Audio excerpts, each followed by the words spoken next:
Hello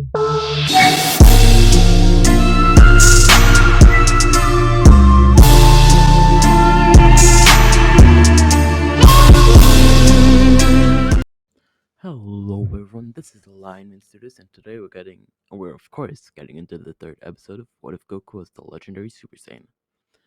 Most people who watch these videos don't subscribe. And of course, you could skip this, I don't like this either, but in fact it's only 36% of the people who watch these videos sub. If you want to be poggers, then you should subscribe and like this video, but of course watch it fully. I also want to thank Uncle Jokes12 for leaving a suggestion in the comment section. Now let's get straight into the next part. As the fight began, Frieza truly realized how strong Goku was. The power levels are the following: Frieza at the front with 500,000 first form, Goku following behind with 350,000 suppressed, Vegeta at 300,000, Gohan at 250k, and the least strongest Raditz 200 at 200,000.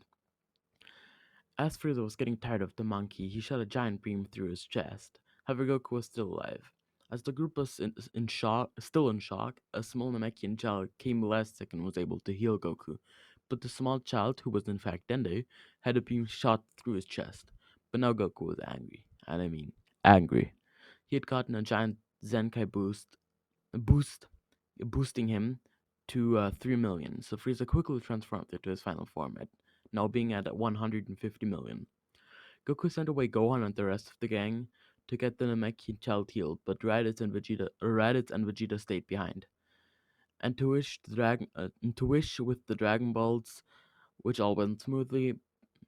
But back at the fight, Raditz was powering up to full power, and so was Vegeta. As they smirked, they flew towards Frieza.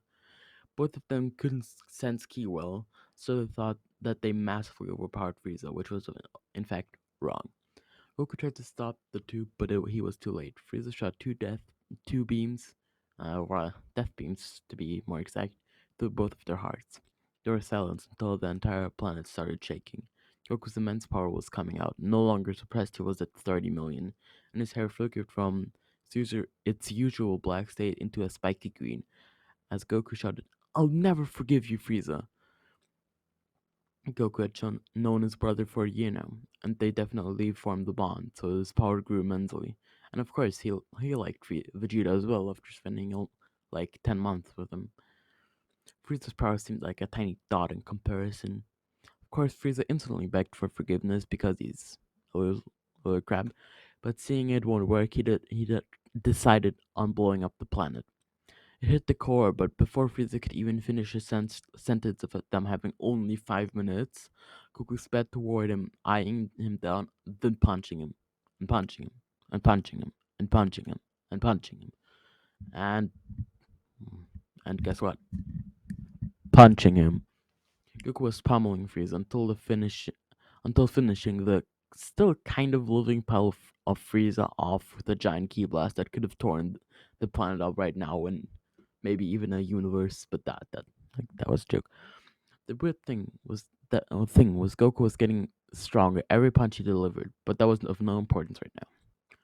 We switched to Gohan, who couldn't believe what he was sensing, but he had to every good person teleported off Namek and wished the Z fighters back, transporting them all back to Earth, except for Goku and Frieza because canon, they were still fighting in quotation marks. The still angry Goku punched a not working ship and it crumbled to dust. Climbing into the space pod, he headed off toward Yardred.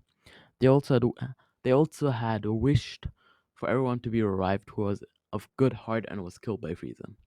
It's been a few months. The gang has wished for a new Namek that all the Namekians were transported to. The Namekians would never forget what the humans/Earthlings had done for them. Time skip.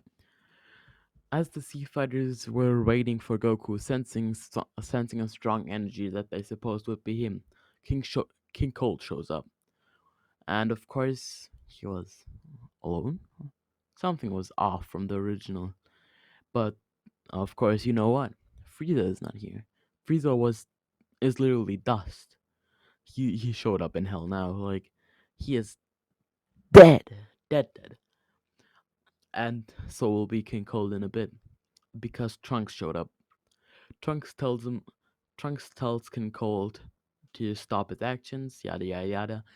But King Cold lied, and so Trunks easily killed King Cold in a few clinks of his blade. He was torn to pieces and then finished off with a key blast like his son was. As King Cold died, Goku arrived with access to legendary Super Saiyan 1 now. But Eniga of course learned the instant transmission from the Yard Radiance and a lot of other cool techniques. As Trunks was flabbergasted by the really powerful Goku, Trunks begged him to try out how begged Goku that Trunks could try out his power on him. And of course, Goku easily overpowered Trunks. Trunks tells Goku about the virus after telling him about his heritage, how Vegeta was his father, Bulma was his mother, and Goku smirked at Vegeta, but Vegeta didn't know why. Piccolo also overheard this, but that was fine. Tells him about the virus, like I said before, and gives him a bit of medicine. As Trunks gives them the info on the androids and how they were coming in 3 years, he leaves the Z Fighters on their own, as he was going to come back in 3 years to help them out. I'm gonna end this part off right here. Hope you enjoyed this part once more. This was Lion Man, and I am out. Also, sorry for the rather short video.